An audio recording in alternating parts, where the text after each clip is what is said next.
Now, you may recall during the recent violent uprising in Tunisia, we reported some high anxiety in the Arab world that these kinds of protests by the people against their leaders could spread.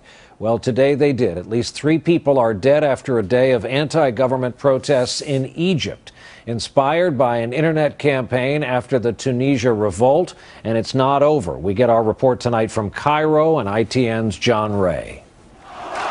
They had called for a day of revolt. It ended amid tear gas and the blast of water cannon. For a while it seemed only to fuel the anger. A protester climbs on top and wrestles with its operator for control of the cannon. In the struggle, they fall. The crowds are following the lead of Tunisia. The demand is the same: regime change. We need this regime to go out. Is this the beginning of an uprising? I hope so. I hope so. All the community is exploding now. Behind me here, the riot police are getting into position.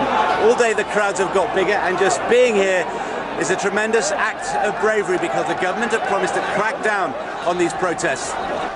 For a moment, it's the police outnumbered and mobbed. They are not used to protests this size, nor known for their restraint. They're loyal to the 30-year rule of President Hosni Mubarak.